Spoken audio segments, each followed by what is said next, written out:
गुरु श्री रामचंद्र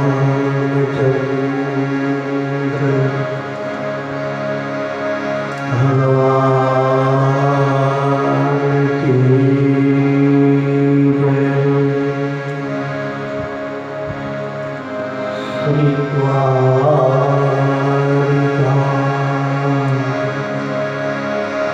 धीश की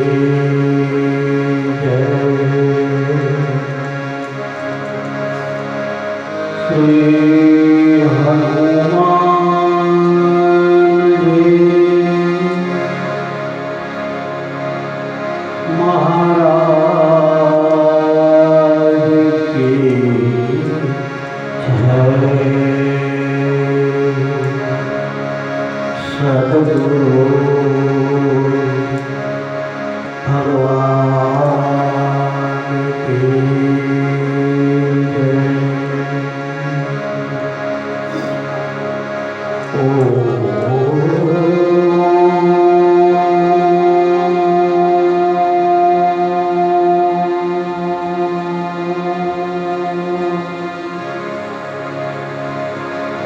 नमः पार्वती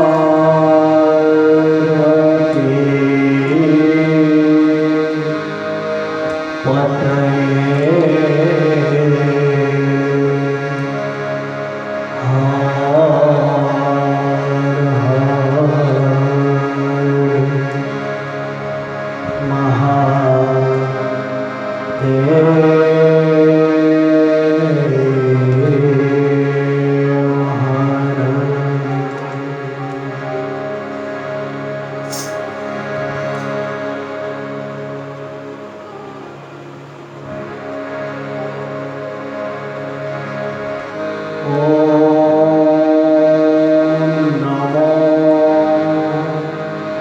भगवते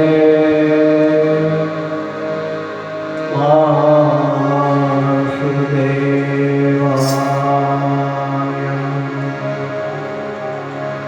नमस्ते श्री गणेशाय नमः। श्री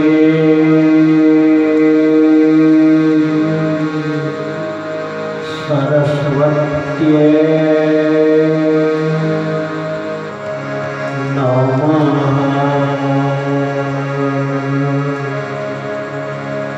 श्री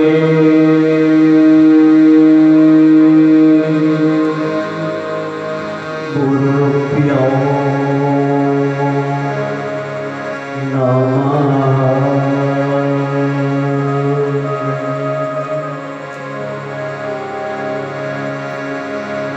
वंशे विभो श्रितकरां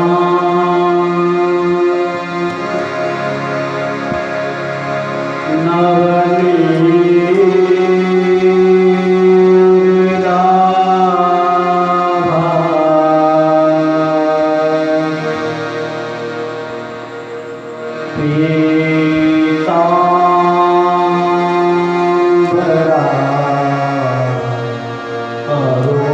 अरुणबिम्ब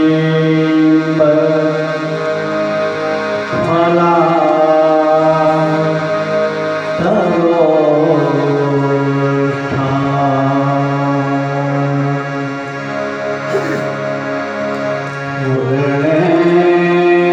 पूर्णेन्दु सुन्दरमुखा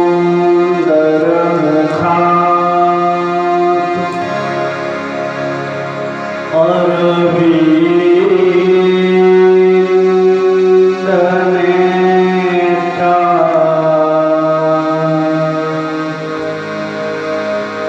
कृष्णात् परं किमपीता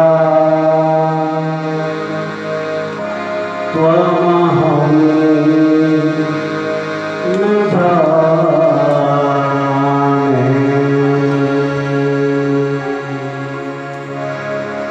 कृष्णात् त्वदीय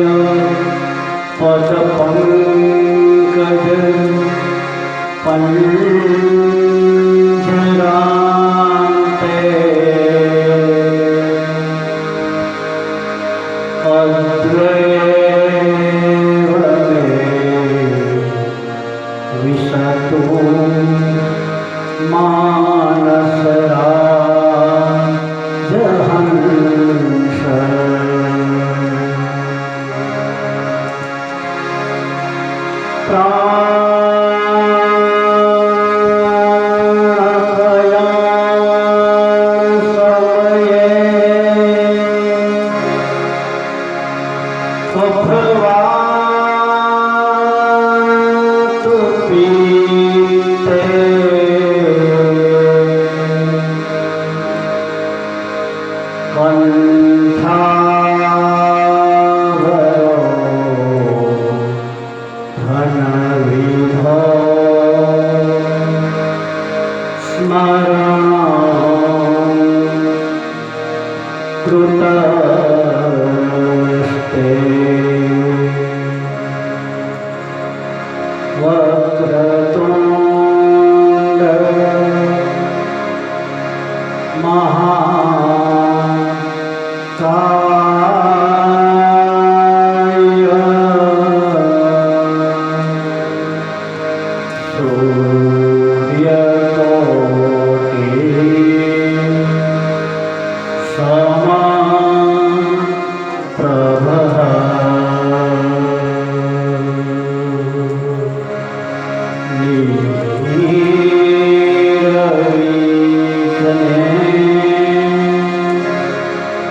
આજથી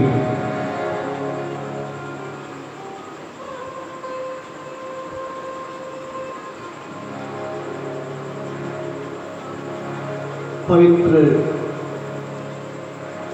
શ્રાવણ માસને તથા આપણા નિયમ અને પરંપરાને અનુરૂપ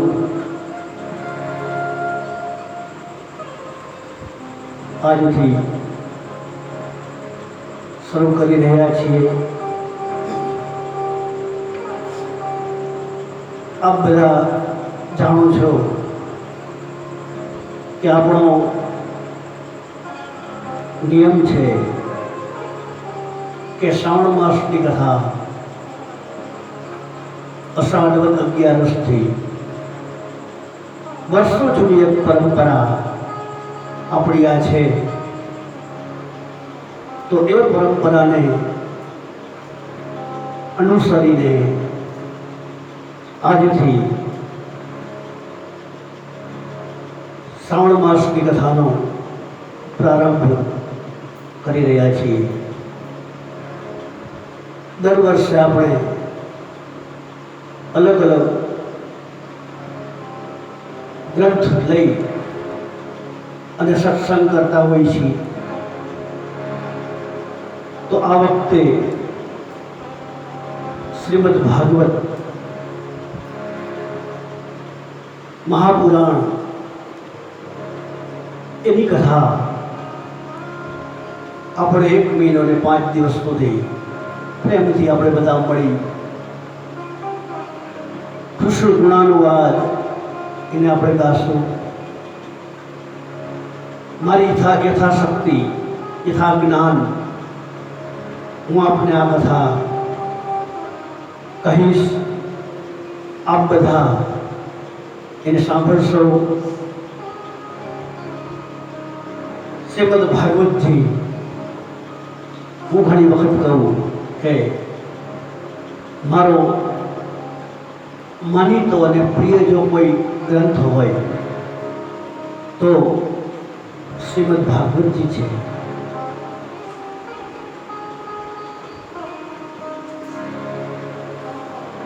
આમ તો બધા ગ્રંથો માનીતા જ હોય, પણ અમુક ગ્રંથનું તમને જે રટણ હોય એમાં તમને વિશેષ રુચિ હોય. આમ તો અમારા લોહીના હિસાબે કહું તો રામાનંદીના હિસાબે અમને રામાયણ, રામચરિત માનસ એ વધારે ચાહીતું એ પુસ્તક હોય, ગ્રંથ હોય. રામાયણ પણ ખરો, બધા ગ્રંથો મહાન છે, પણ મારે આખા વર્ષ દરમિયાન વધારેમાં વધારે જો રટણ કરવું હોય તો શ્રીમદ ભાગવતજીની અંદર એ સંગીતમાં જવાનું હોય, એટલે મારું રટણ શ્રીમદ ભાગવતજીની અંદર વધુ હોય, એટલે મને થોડા ગ્રંથ આનંદદાયક છે. તો આજથી શ્રીમદ ભાગવતજીની કથા અહીંથી આપણે શરૂ કરી રહ્યા છીએ. આપણો સમય દરરોજ 8:30થી લઈ અને 10 વાગ્યા સુધીનો રહેશે. તો આવો પ્રેમથી આપણે બધા મળી અને અત્યારના કોરોના કાળની અંદર ભગવાનને વિશેષ ભજાય તો સારું એવા હેતુ સાથે, એવા ઉદ્દેશ્ય સાથે આજથી શ્રીમદ ભાગવતજીનો પ્રારંભ અહીંયા થઈ રહ્યો છે. કોઈ પણ ધર્મગ્રંથ એને આપણે પ્રારંભ કરીએ તો એ ધર્મગ્રંથનું મહાત્મ્ય શું, આ ગ્રંથ કોણે કહ્યો, કોણે સાંભળ્યો, શું ફાયદો થયો, આ બધી વાતો એને મહાત્મ્ય કહેવાય. તો શ્રીમદ ભાગવતજીનું પણ પહેલા મહાત્મ્ય આવે છે. એક આમ તો સંતો કહે કે 3 મહાત્મ્ય ભાગવતજીની અંદર આવે, ભાગવતજીના જ. એક પહેલું ભાગવતનું મહાત્મ્ય એ સોનકાદિક અને સુત પુરાણીઓ એને કહ્યું. ત્યાર પછી એક વ્યાસનારાયણ ભગવાને મહાત્મ્ય ગાયું અને થોડી કથા વયા ગયા પછી સુખદેવજી મહારાજને એમ થયું કે હું ભાગવતનું મહાત્મ્ય તો ભૂલી ગયો, એટલે સુખદેવજી મહારાજે પણ ભાગવતજીનું મહાત્મ્ય કહ્યું છે. કોઈ પણ ધર્મગ્રંથ હોય તો એ પોતે પોતાના વખાણ ન કરે, આપણે આપણા વખાણ કરી ન કરીએ, અને કરી તો એ વ્યાજબી પણ ના લાગે. પણ જો બીજો કોઈ વખાણ કરે તો એ વખાણ યોગ્ય લાગે. તો આ ભાગવતજીના મહાત્મ્યને પણ પદ્મ પુરાણની અંદર ભાગવતજીનું મહાત્મ્ય વર્ણવવામાં આવ્યું છે. અહીંયા પદ્મ પુરાણ અંતર્ગત એ ભાગવતજીનું મહાત્મ્ય એ શરૂ થાય છે. પહેલો જ શ્લોક મહાત્મ્યનો સચ્ચિદાનંદ રૂપાય વિશ્વોત્પત્યાદિ હેતવે તાપત્રય વિનાશાય શ્રી કૃષ્ણાય વયમ નમઃ. સચ્ચિદાનંદ રૂપ ભગવાન શ્રી કૃષ્ણને અમે નમસ્કાર કરીએ છીએ. જો અહીંયા કીધું વયમ, વયમ એટલે અમે બધા, કોઈ એક નહીં, અમે બધા જ. એમાં હું આવી જાઉં, તમે આવી જાઓ, અસ્તિત્વમાં જે કોઈ હોય એ બધા એ ભગવાનને નમસ્કાર કર્યા છે. એટલે અહીંયા લખ્યું કે વયમ નમઃ, અમે બધા શ્રી કૃષ્ણચંદ્ર પરમાત્માને નમસ્કાર કરી છીએ. ભગવાન કેવા છે? જગતની ઉત્પત્તિ, સ્થિતિ અને વિનાશના જે કારણ છે તથા આધ્યાત્મિક, આધિદૈવિક અને આધિભૌતિક એ 3 પ્રકારના દુઃખનો ભગવાન નાશ કરનારા છે. જે સમયે સુખદેવજીનો એમનો કોઈ સંસ્કાર પણ નહોતો થયો, લખ્યું અહીંયા યમ પ્રવચંતમનુપેતમુપેત કૃત્યમ દ્વેપાયનો વિરહ કાતર આજુહાવ પુત્રેતિ તન્મયતયા તર્વોభిનેન્દુ સ્વસર્વભૂત હૃદયમ મુનિમાનતોસ્મે. એ સમયે સુખદેવજીનો એટલો કોઈ સંસ્કાર પણ નહોતો થયો, જેમણે કંઈ પણ કરવાનું બાકી નથી એવા વેગથી જઈ રહેલા સુખદેવજી મહારાજને જોઈ અને એના પિતા વ્યાસ ભગવાન એ વિરહની અંદર પોકારવા લાગ્યા કે હે બેટા, ઓ સુખદેવ, એ મારા દીકરા, હે બેટા. આમ સુખદેવજી જે જન્મ સાથે ભાગેલા વ્યાસ ભગવાન પાછળ હે બેટા, હે બેટા એવા અવાજ કરવા લાગ્યા. એ સમયે બ્રહ્મા તન્મય હોવાને કારણે સુખદેવજી કાંઈ સાંભળતા જ નથી, એને કાંઈ ઉત્તર જ ના આપ્યો. પણ સુખદેવજી અતિના વૃક્ષોએ ઉત્તર આપ્યો, ઝાડવાએ ઉત્તર આપ્યો, વૃક્ષોએ ઉત્તર આપ્યો કે વ્યાસ, સંતના જીવનમાં પ્રેમ અને ત્યાગ અને સમર્પણ હોય. અને ત્યાગ શેનો? ત્યાગ હોય પણ ત્યાગ શેનો? ગમતાને ગજવામાં મૂકી દે, ખિસ્સામાં મૂકી દે, અને ન ગમતું હોય એનો ત્યાગ કરી દે, એને છોડી દે, એવો ત્યાગ નહીં. તો એક જગ્યાએ કથાકાર કે કથાની અંદર કથાકારે કીધું કે કંઈક નિયમ લ્યો, કંઈક નિયમ લ્યો. ત્યારે નિયમ લેવાની વાત આવી એટલે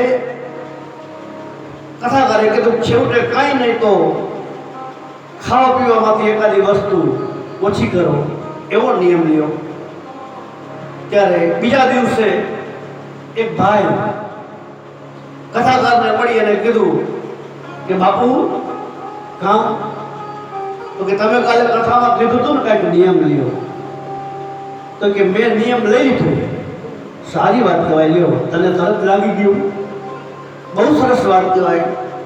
આ તો શેનો નિયમ લીધું તે? એટલે આ ભાઈ કે મેં કારેલા ન ખાવા એવું નિયમ લીધું. કેમ? તો કે જાણે કે વાત એમ છે, કારેલા મને ભાવતા નથી, એટલે આ નિયમ ન કહેવાય. આને કથાકાર કે છૂટકારો કહેવાય, છૂટકારો. આપણે કહીએ હાય છૂટકારો કહેવાય, આને નિયમ ન કહેવાય. કથામાં મૌન વિશે બહુ કહેવામાં આવે કે અઠવાડિયામાં એકાદ દિવસ મૌન રાખો તો સારું કહેવાય. કારણ કે વાણીથી ઘણા બધા પાપ આપણે કરતા હોય, તો એક દિવસ તો કમસે કમ વાણીના પાપ આપણાથી ન થાય.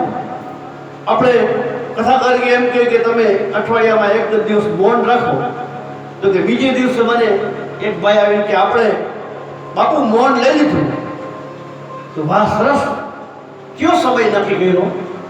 એટલે આ ભાઈ કે મેં દરરોજ 6 કલાક મૌન લેવાનું નક્કી કર્યું છે. વાહ, બહુ સરસ કહેવાય. લ્યો, કયો સમય તમે નક્કી કર્યો? કથાકાર કહીએ કયા સમયે તમે નિયમ રાખશો, આ મૌન રાખશો? ત્યારે આ ભાઈએ કીધું કે બાપુ, સમયમાં તો જાણે મેં રાતના 12 વાગ્યાથી સવારના 6 વાગ્યા સુધી સમય નક્કી કર્યો છે મૌન રાખવાનો. બધા તો કઈ ભૂઈ ગયા પછી થોડોક બક કરતો હોય, ભૂઈ ગયા પછી તો માણસ બધા મૌન જ હોય. એટલે વિચાર તો કરો કેવો સમય ગયો કે 12 થી 6 સુધી આપણે મૌન રાખશું. એટલે આવો ત્યાગ નહીં. કથાકારે કીધું તિરુપતિ બાલાજીની અંદર જઈ અને ભાઈ શ્રી રમેશભાઈ ઓઝા કહે ને કે તિરુપતિ બાલાજીની અંદર બધાય જાય, અહીંયા વાળ ઉતરાવે બધા, એવો મહિમા છે. માથે મુંડન કરાવે, ભાઈઓ અને બાઈઓ બધાય વાળ ઉતરાવે. ત્યાં વાળ ઉતારવાનો ચાર્જ ફક્ત 50 પૈસા છે. આ તો ત્યારની વાત છે. અત્યારે તો કદાચ વધી 5 કે 10 રૂપિયા હશે મોંઘાઈ પ્રમાણે, કે 50 રૂપિયા હોય બહુ તો 5 રૂપિયા છે ને. તો ત્યાં બધા ત્યાં ખર્ચો કરીને જાય ખરા, હજારો રૂપિયા ખર્ચી તિરુપતિ બાલાજીએ જાય તો ત્યાં હજારો રૂપિયાનો ખર્ચો કરે. 1000 રૂપિયા ત્યાં જઈને અહીંયા હુંડી હોય, આપણે ધર્માદા પેટી ગઈ એની અંદર પધરાવે. પણ માણસ કથાકાર ત્યાં જઈ અને 5 રૂપિયા જ કિંમત હોવા છતાંય માણસ વાળ નહીં ઉતરાવે. જો તમારે ત્યાગ કરવો હોય તો કથાકાર કે સૌંદર્યનો ત્યાગ કરો. આ બધું વાળ રાખવાની બધું સૌંદર્ય છે, એ સૌંદર્યનો ત્યાગ કરો. રૂપિયાનો ત્યાગ તો બહુ સહેલો છે. પૈસા હોય તો રૂપિયા તો ઘણા બધા વાપરી શકાય, પણ સૌંદર્યનો ત્યાગ કરો તો એ ત્યાગ કઠિન છે. પરમાત્મા તારા ભગવાનને કહેવાનું કહે, પરમાત્મા હે કૃષ્ણ, તારા સૌંદર્ય આગળ અમારા બધા સૌંદર્ય નકામા છે. તારું રૂપ, તારું સૌંદર્ય જે છે એની પાસે અમારું સૌંદર્ય શું હોય? हमें रूप का गर्व था प्रभु, पर तेरा स्वरूप माधुरी देखकर हमारा गर्व निकल गया. तारो रूप જોયા પછી અમારો જે અભિમાન હતું રૂપનું, હે પ્રભુ, એ અભિમાન અમારું ઓગળી ગયું. તો અહીંયા વ્યાસ ભગવાનને સુખદેવજી વતી એ ઝાડવાઓ જવાબ આપે છે કે તમે દીકરાના મોહની અંદર આવી રીતે દોડાદોડ ન કરો. આ ઉપદેશ કોણ આપે છે? ઝાડવા આપે છે. અને આવો ઉપદેશ આપી પણ કોણ શકે? જેના જીવનમાં ખરેખર આવું વર્તન હોય ત્યાગનું, એ ત્યાગનો ઉપદેશ આપી શકે ને, બીજા ન આપી શકે. વૃક્ષોએ ઉત્તર આપ્યો છે. વૃક્ષોએ કીધું કે વ્યાસ, અમારું સંતાન તમે જુઓ. ઝાડવાનું સંતાન કોણ? ફળ આવે, ઝાડવાનું સંતાન છે. જો અમે અમારા ફળ જે રહ્યા એને જગતના માટે થઈ અને ઝાડવા કે અમે અમારા ફળ એનો ત્યાગ કરી દઈશું. ઝાડવા એના ફળનો ત્યાગ કરી દે ને, કારણ કે ઝાડવા છે એને કવિઓએ પરોપકારી કીધા છે. સરોવર તરોવર સંત જન ચોથા બરસત में परमारथ के कारणे ए चारों दरिया दे. तो एक सरोवर, तरोवर गता वृक्ष, एक संत जन, આ ત્રણ જણા એ પરોપકાર માટે એને જન્મ લીધો છે. ઝાડવા પણ પરોપકારી છે ને. કવિએ લખ્યું ને ઝાડવા કેવા પરોપકારી છે. ઝાડવા પોતે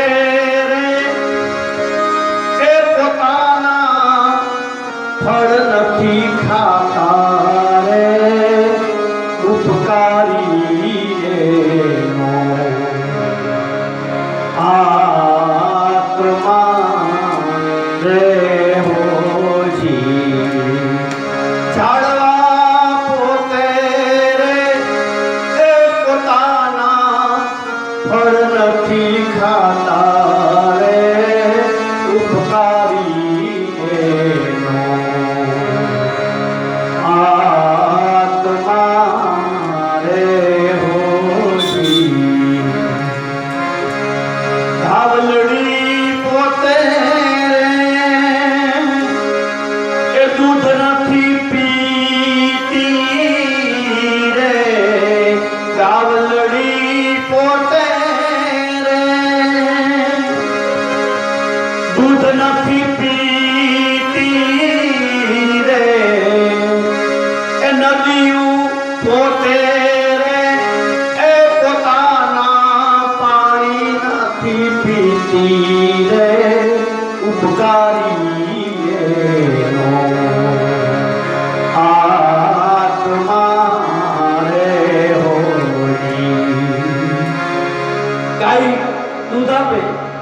ગાય પોતે પીએ દૂધ, એ વાછડા માટે અને આપણા માટે ગાય છે એ દૂધ આપે છે. નદી છે પોતાનું પાણી નદી પોતે પીએ? કોઈ એવું સાંભળ્યું કે નદી પોતાનું પાણી પી ગઈ? નહીં. એ જગતના ઉપકાર માટે થઈ અને પોતે પોતાનું જળ આપે છે. ગાય છે એ પોતાનું દૂધ આપે છે. આગળ કવિએ લખ્યું, રત્ન રૂપાળા એના મોઘા મૂલવાળા રે, રત્ન રૂપાળા એના મોઘા મૂલવાળા રે, દરિયો પહેરે નહીં ઓ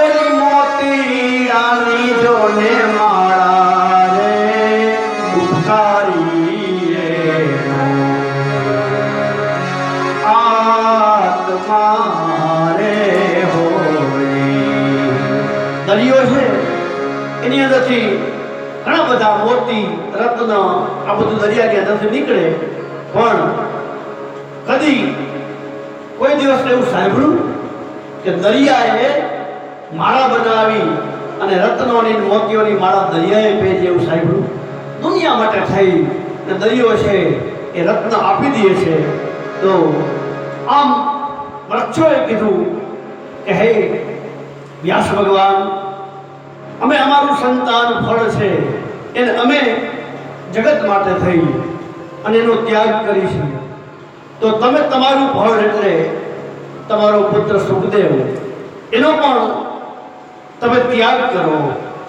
કારણ કે અત્યારે તમારો દીકરો જઈ રહ્યો છે ને એ અનેક જીવનનું કલ્યાણ કરવા માટે થઈ અને પોતે જઈ રહ્યો છે. અમે અમારા સંતાનનો ત્યાગ કરી એમ તમે તમારા સંતાનનો ત્યાગ કરો.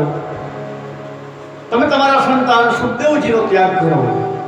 એ અનેકના જીવન ધન્ય બનાવશે. કૃષ્ણને નમસ્કાર. કૃષ્ણ કથોદકને પીવડાવનારા શ્રી શુકાચાર્ય સુખદેવજી મહારાજને નમસ્કાર. અને પછી શ્રી ભગવત કથાનો પ્રારંભ કરતા ભગવાન વેદમ વ્યાસ આપણને લઈ જાય છે ક્યાં? નૈમિષારણ્યની અંદર કથામૃત રસાસ્વાદ કુશલ શૌનકોદ્રવી. પ્રથમ શબ્દ છે નૈમિષે. આ કથા ચાલે છે ક્યાં? નૈમિષારણ્યમાં ભાગવતજીની કથા. એ જગ્યાએ કથા ચાલી રહી છે તો એ જગ્યાનો પહેલા આપણે પરિચય કરી લઈએ. નૈમિષારણ્યમાં કથા ચાલે એનો પરિચય પહેલા કીધો કથાકારે. તો 88 સનકાદિક ઋષિઓને 1000 વર્ષ સુધી ચાલે એવું કથા સત્ર કરવાનું મન થયું. 1000 વર્ષ સુધી ચાલે ને એવું કથાનું સત્ર કરવાનું મન 88,000 ઋષિમુનિઓને સનકાદિકોને થયું. સહસ્ત્ર વાર્ષિક સત્રની ઈચ્છા થઈ. વક્તા તો આ બધા પાસે હતા સુત પુરાણી, પણ કયા સ્થળે કથા કરવી? કથા સ્થળ અને વક્તા આ બે વસ્તુ જરૂરી છે. એક કથાનું સ્થળ અને એક વક્તા. આ બે વસ્તુ કથા માટે થઈ ખૂબ જરૂરી છે. બ્રહ્માજીને બધા ઋષિમુનિઓ પૂછે છે કે બાપજી, અમારે સહસ્ત્ર વાર્ષિક સત્ર કરવું છે, આપ બતાવો અમે કયા સ્થળે કથા કરીએ? બ્રહ્માજીએ ઋષિમુનિઓને એક મનોમય ચક્ર બતાવી અને એમ કીધું કે જ્યાં આ મનોમય ચક્ર ફરતું ફરતું શાંત થાય અને એના આરા જ્યાં ખંડિત થાય એ સ્થળે બેસી તમે ભગવત કથા કરો.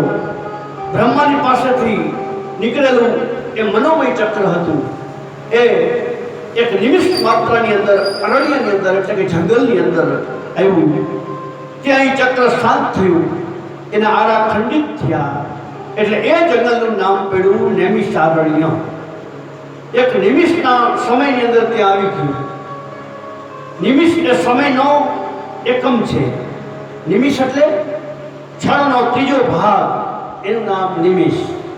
બધા માપ છે સમયના.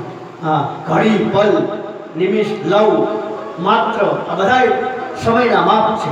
આમ તો કથા છે કે આપણે કે નિમિષ માત્રમાં ઘણી વખત આપણે બોલતા હોય વાતે વાતે કે નિમિષ માત્રમાં એનું નિમિષ પૂરું થઈ ગયું. આપણે આવું બોલીએ ને નિમિષ માત્રમાં. તો આ મૂળ નિમિષ શબ્દ નેમિ રાજા ઉપરથી આવેલો શબ્દ છે. કથામાં આવે છે કે નેમિ રાજાએ ભગવાન પાસે એવું માંગેલું. ભગવાન પ્રસન્ન થયા એટલે કે પ્રભુ, મને તમે દરેક જીવની આંખના પાપડ ઉપર વાસ આપો, કારણ કે એની ઉપર રહું ને તો સતત હું તમારી કથા તમારું દર્શન કરી શકું. કારણ કે આંખ તો માણસ ઉઘાડી જ રાખે, એટલે પાપડ ઉપર જગ્યા આપી એટલે એનું નામ પડ્યું નિમિષનો અર્થ. નિમિષ એટલે શું? આપણે પાપડ આમ એક આમ પલકારો મારે એને નિમિષ એટલો સમય કહેવાય. એટલે એની ઉપરથી નિમિ રાજાનો વાસ છે એટલે એનું નામ નિમિષ માત્ર એવું પડ્યું. તો આ નિમિષ માત્રની અંદર એ ક્ષણનો ત્રીજો ભાગ, એનું નામ નિમિષ. એની અંદર આ ચક્ર એ આ જંગલની અંદર આવી અને એ શાંત થયું. એટલે આ ક્ષેત્રનું નામ પડ્યું નૈમિષારણ્ય. આ ઋષિમુનિઓએ અહીંયા કથાનો પ્રારંભ કર્યો. આપણને નવાઈ લાગે કે નિમિષ માત્રમાં ચક્ર અહીં આવી ગયું તો એ ચક્રની ઝડપ કેટલી, આપણે આશ્ચર્ય થાય ને. આજે તો વિજ્ઞાને પ્રકાશના કિરણની પણ ઝડપ માપી લીધી. પ્રકાશનું કિરણ કેટલી ઝડપે જાય એનું માપ પણ વિજ્ઞાને કાઢ્યું કે પ્રકાશનું કિરણ 1 સેકન્ડમાં 1,86,000 માઇલની ઝડપ કરે. વિચાર કરો. અરે વિજ્ઞાન તો એક કર્યું, પણ આપણા શાસ્ત્ર એ આપણું જે હિન્દુનું શાસ્ત્ર રહ્યું ને, આહા ખલાસ, એના ઉપર થઈ જ કરોડો વર્ષો પહેલાંથી જ એને બધું આગળ ભાંકી દીધેલું, પંચાંગ નક્કી કરી દીધેલું કે વિજ્ઞાન તો કદાચ હમણાં નીકળ્યું હશે આધુનિક યુગની અંદર, પણ આપણું જે જ્યોતિષ, આપણું ખગોળશાસ્ત્ર, આપણા ઋષિમુનિઓ એને અગાઉથી નક્કી કરી દીધું કે ગ્રહણ આજ દિવસે આટલા વાગ્યે થાય, ગ્રહણનો મોક્ષ આટલા વાગ્યે થાય. વિચાર તો કરો. અગાઉથી કેટલાય વર્ષ સુધીના જે આવનારા ગ્રહણો છે એનું જ્યોતિષ પણ એને જોઈને કહી દીધું કે આ તારીખે આ દિવસે ચંદ્રગ્રહણ આવશે, સૂર્યગ્રહણ આવશે. એ બધું એને લખી રાખ્યું. વિચાર કરો એની કેટલી દીર્ઘ દ્રષ્ટિ હશે, કેટલું મહાન આપણું ઋષિમુનિઓએ શોધેલું જ્યોતિષ હશે. વિજ્ઞાન તો હવે તે પછી આવ્યું. વિજ્ઞાનને આપણે માની છીએ ના નહીં તો શાસ્ત્રકારો કહે છે કે એના કરતાં પણ વધારે ઝડપ છે. પ્રકાશની ગતિ કરતાં પણ વધારે ઝડપ છે નહીં તો ભગવાનના વાહન ગરુડજીની એની ઝડપ પ્રકાશની ગતિ કરતાં પણ કથાકાર કે વધારે છે. કેમ તો ગજેન્દ્રએ ભગવાનને પુકાર્યા.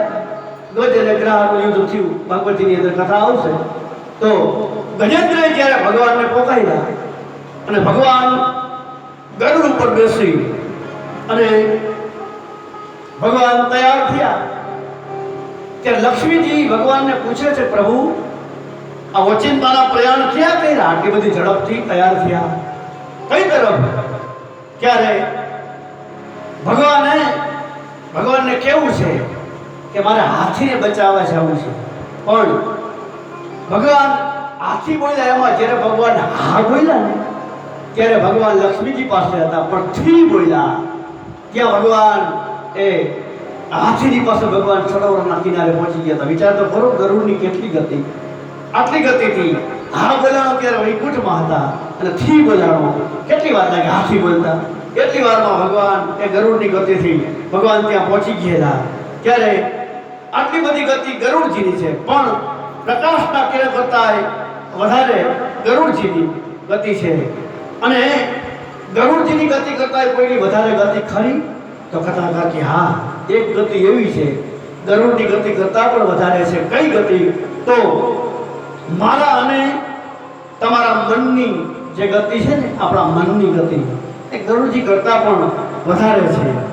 ભૂતકાળની અંદર તમે જે સ્થળ જોયું હોય, ઘણા વર્ષો પહેલાં જે કોઈ જાત્રામાં ગયા હોય, કોઈ સ્થળ તમે જોયું હોય તો ફક્ત કોઈ એનું નામ લઈએ કે હરિદ્વાર એટલે હરિદ્વાર, એટલું કોઈ બોલે કે આપણું મન સીધું જ હરિદ્વારમાં વહી જાય ને કે હરકી પેઢીમાં અમે નાતા, અહીંયા અમે ઉતારો કર્યો હતો, સીધું જ તમારું મન ત્યાં પહોંચી જાય હરકી પેઢીમાં. તો તરત જ મન ત્યાં પહોંચી જશે. તો મનોમય ચક્રનો અર્થ છે મનરૂપી ચક્ર. 88,000 ઋષિઓ બ્રહ્માજીને પૂછે છે કે તમે જાણો છો કે આપણે ત્યાં બ્રહ્માજી 4 મોઢાવાળા છે. બ્રહ્માજીને 4 મોઢા છે, સદાનંદને 6 માથા, દેવતાઓના